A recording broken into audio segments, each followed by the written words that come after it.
Hi అండి. గుడ్లతో ఎప్పుడు ఒకేలా కాకుండా ఇలా ఆమ్లెట్ వేసి ఆమ్లెట్తో కర్రీ చేయండి. చాలా రుచిగా ఉంటుందండి. ప్రాసెస్ కూడా చాలా తక్కువ, 10 నిమిషాల్లో కర్రీ అయిపోతుంది. దానికోసం ముందుగా స్టవ్ వెలిగించి కళాయి పెట్టుకోవాలి.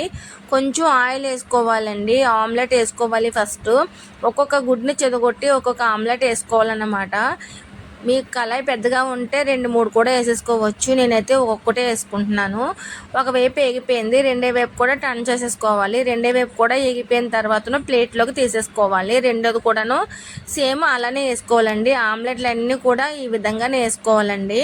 ఇవి సిమ్లోనే పెట్టుకొని ఆమ్లెట్లు ఏగనివ్వాలండి, లేదంటే అవి రావన్నమాట. ఈ విధంగా చూడండి, ఒక్కొక్కటి ఈ విధంగా వేసేసుకోవాలి. నేనైతే 5 గుడ్లు చేస్తున్నానండి. 5 గుడ్లు కూడా ఇలానే ఆమ్లెట్లు వేసేసుకున్నాను.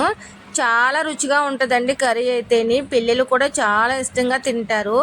ఎక్కువ మసాలా అది కాకుండా సింపుల్గా కర్రీ అయిపోతుంది అన్నమాట. ఎక్కువ ఉల్లిపాయలు ఉండాలి ఇందులోని.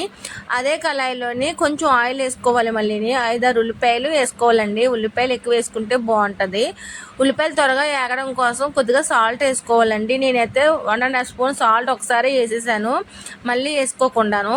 ఇప్పుడు ఉల్లిపాయలు వేగిన తర్వాత 3-4 టమాటాలు కూడా చిన్న చిన్న ముక్కలుగా కట్ చేసుకొని వేసేసుకొని 2-3 నిమిషాల పాటు మగ్గనివ్వాలండి. ఈ విధంగా ఉడికిన తర్వాత ఇప్పుడు 1 స్పూను అల్లం వెల్లుల్లి పేస్ట్ కూడా వేసుకొని పచ్చివాసన పోయేంత వరకు ఏగనివ్వాలి. టీ స్పూన్ పసుపు వేసుకోవాలి. ధనియాలు, జీలకర్ర, మసాలా పొడి చేసుకొని వేసుకోవాలండి. 1 స్పూన్ కారం కూడా వేసుకొని బాగా కలిపేసుకొని కొంచెం చింతపండు వాటర్ వేసుకోవాలి.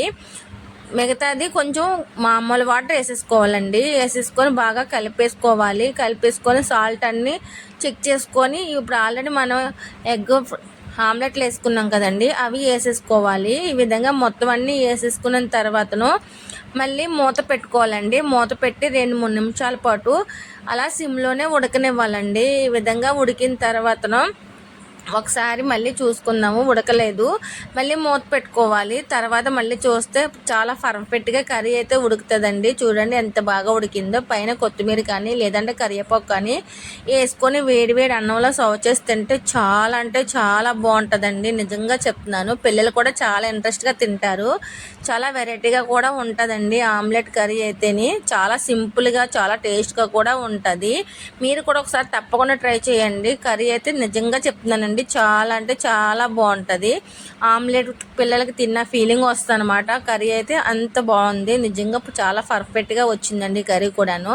సాల్ట్ అన్ని చెక్ చేసుకుంటేనే కర్రీ అయితే చాలా బాగుంటుందండి. ఈ విధంగా అయితే కర్రీ చాలా సింపుల్గా 10 నిమిషాల్లో కర్రీ కూడా అయిపోతుందండి. ఓకే ఫ్రెండ్స్, నా వీడియో కానీ నచ్చినట్లయితే లైక్ చేయండి, షేర్ చేయండి.